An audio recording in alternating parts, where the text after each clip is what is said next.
Hey y'all, miss me? What it is, what it do? It's your girl Brittany. I'm back. I'm better with another video. Make sure y'all subscribe to the channel, like the video, click the bell to be notified of every time I post. You know what it is. I know what it is. We know that I post frequently. All right, y'all, say it with me collectively. We are jumping, we are skipping, we hopping, we leaping, we doing ducky bow or ducky y'all into this video. Click the link down in the description box below to become a paid member on my Patreon. Trust me, you don't want to miss it. I am doing Playboys Las Vegas over there from the Knicks Network. I am also doing Baddies West Reunion over there. And I am also doing Valley Girls Season 3 with Taye in the building. All right, y'all, click the link. Without further ado, let's go and get into the video. Y'all, first in the docket, they are saying our favorite crash out, Big Shroom, is now arrested and in jail, allegedly. So nobody really knows what her charges are, but they're saying allegedly is something for her man. She took the charges for her man, allegedly. Baby, let me tell you something. I hope that's not true.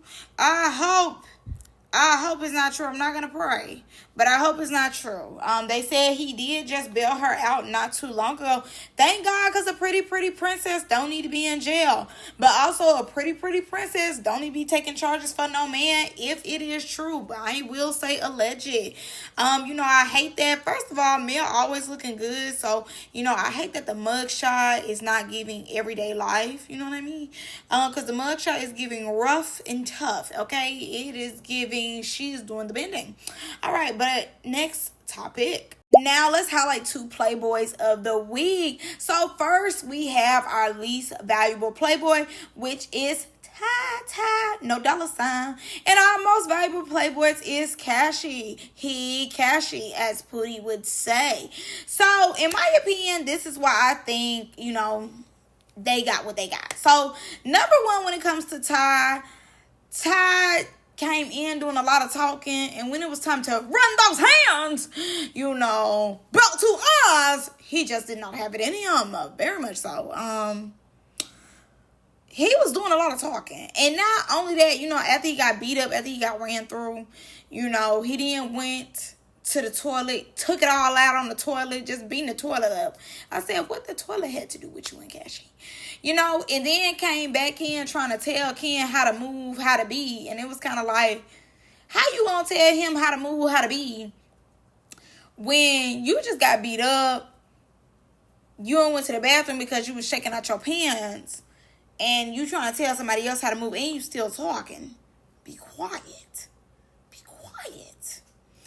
And with Cashy, obviously, because, he didn't mind. He never minded. I definitely feel as though this episode, Cashy was on that. Like, very much. When it came to him and Maul, he took Maul through there. You know what I'm saying? He really did his biggest one when it came to Maul. And then when it came to Taye, he was in there with Taye. Even though Taye was ducking, dodging, moving, swinging, Cashy was still able to, make him put in some work. I put in work. I put him in the dark. Like, he definitely was doing his thing. And, he was all throughout the episode. This definitely was Cashy's episode. Cashy never minded. When it came to find his own phase or get his friends backup phase, he just never minded. Now, let's get into some tea, child, because some tea definitely went down before the Playboys end up doing a panel. So, mind y'all, Ant, just always finds himself being the butt of the joke every time. It never fails. He finds a way to just always embarrass himself. And honestly, at this point, he volunteers to do it. And ends up posting, the Playboys will no longer be doing the two-headed ghost show. Andre is cool, but Kobe is way too much a loose barnyard cow. We will be handing over the lives to a new host. Sincerely, the head Playboy in charge. ... And make sure y'all tune in every Sunday to Now That's TV for the littiest TV shows. Flo comes out just a few minutes later saying the Playboys will be on the Two-Headed Ghost show next Tuesday. So stay tuned. Head fat nigga in charge. Hashtag. So Andre comes under it saying, at Sway, heard that! Exclamation point. Now, mind y'all, somebody then put in the comments and said that Ant is always setting himself up for bullshit. And I totally agree. Literally, I seen the comment and I said, this is the one. No, this is the one. Because it is so true. When I tell you, it's like Ant cannot get enough of embarrassment.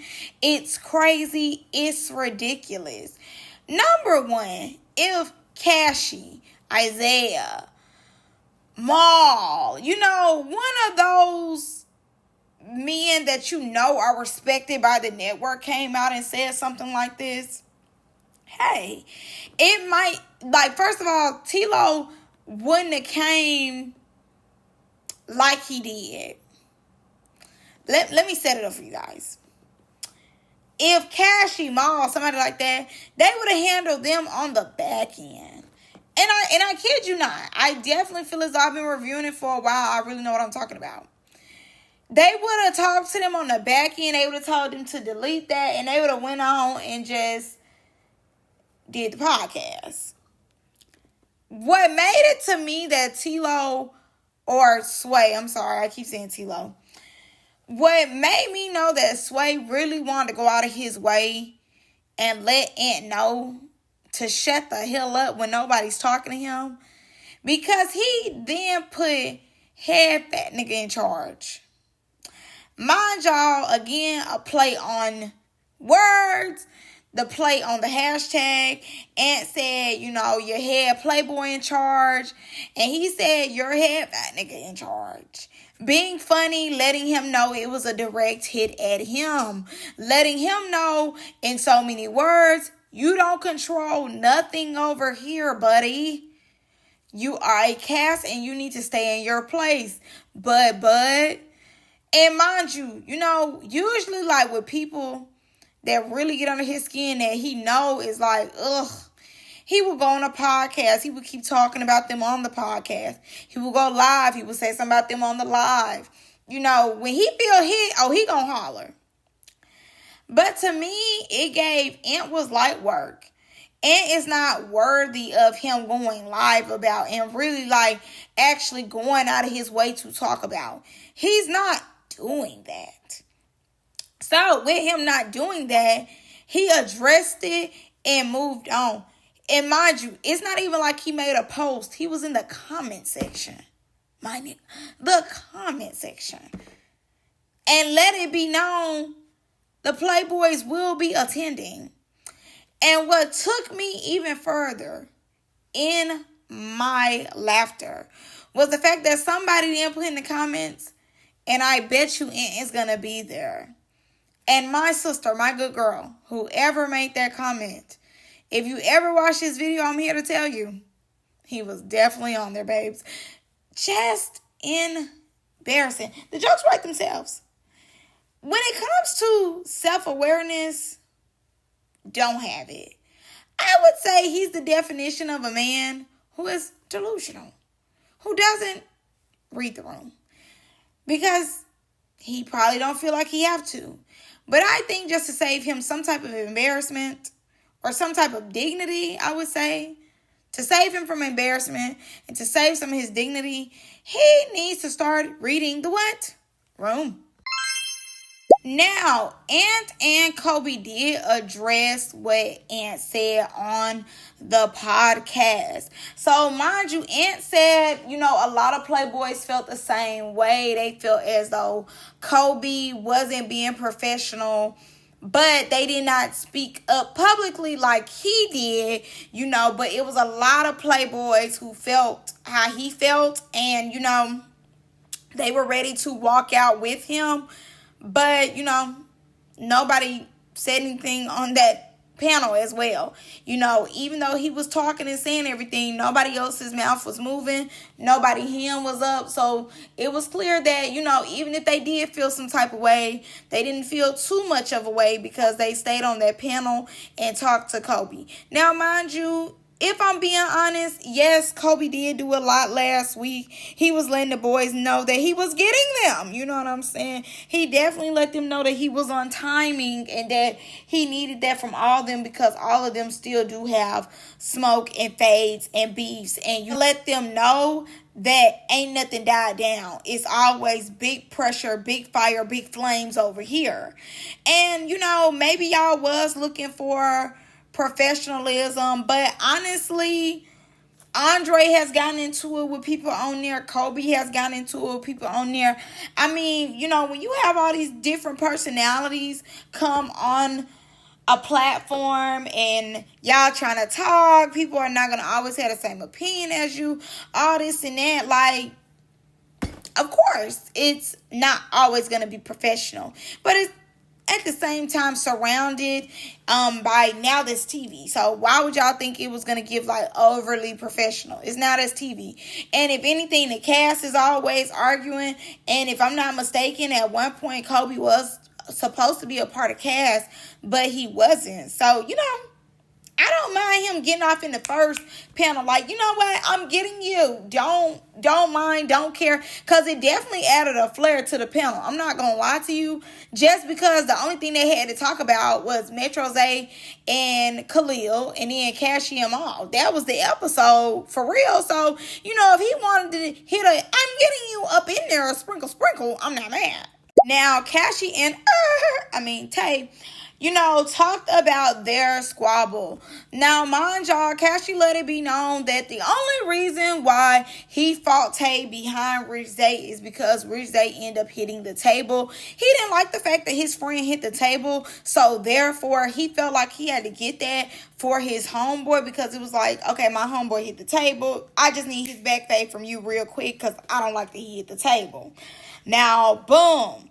Cashy let it be known he had already knew of Taye before Playboys was even thought of, before he was even a thought to be on season 3. He had already seen him squabble, so he knew Taye could fight. He didn't come in the fight thinking, oh, I'm going to tear Taye. I'm going to whoop Taye up. He came in the fight with best intentions of, hey, maybe he might whoop me. I might whoop him. The world may never know till after we fight. Now, when it comes to Taye, on the other hand, Taye feels as though, when him and Cashy got up in there and got that, he took the W. He said he definitely had to, put in the work.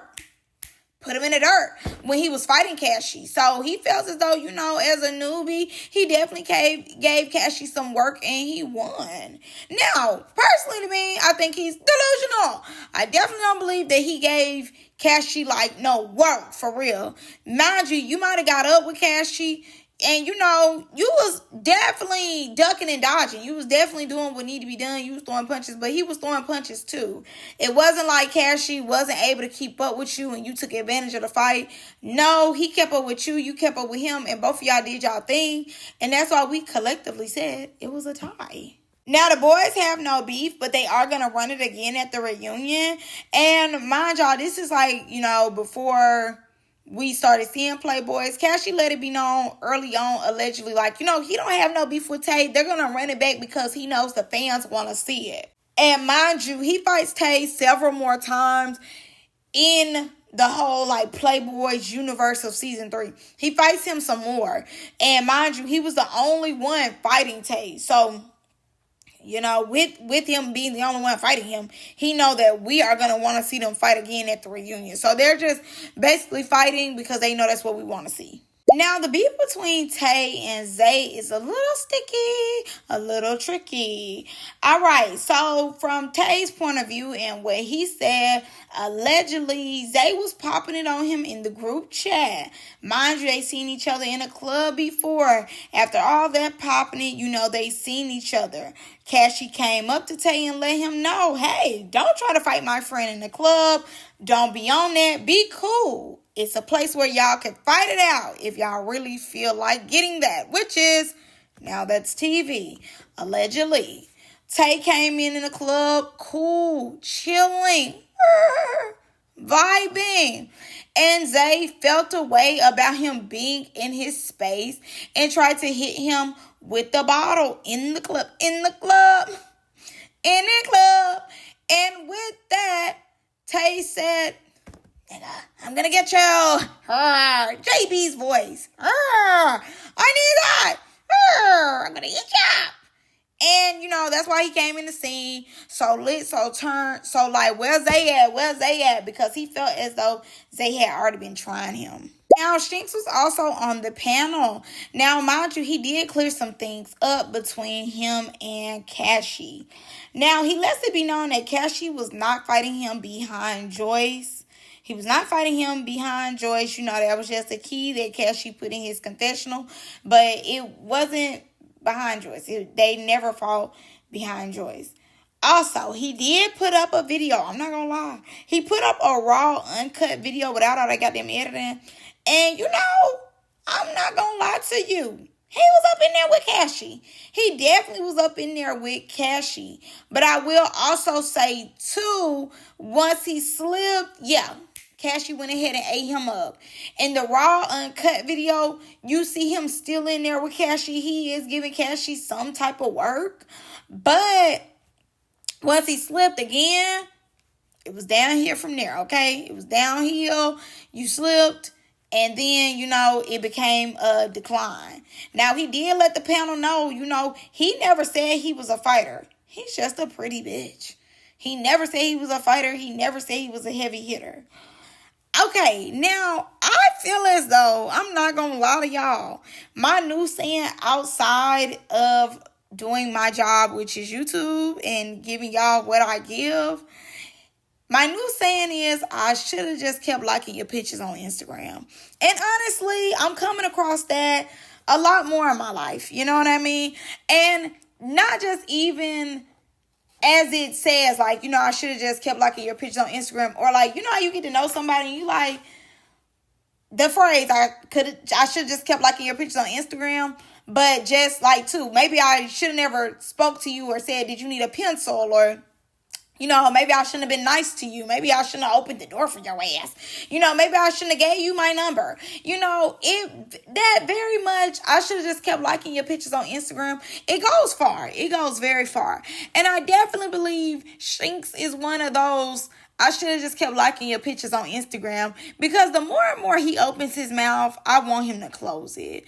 Deja vu, he just put a nasty taste in my mouth.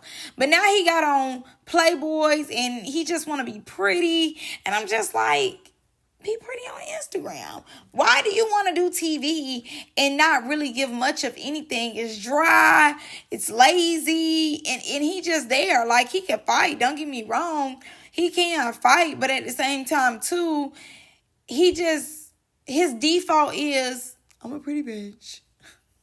I'm a pretty bitch. I'm a pretty bitch. I'm a pretty bitch. And he is fine. Don't get me wrong. He is fine. God took his time on that face. He definitely did.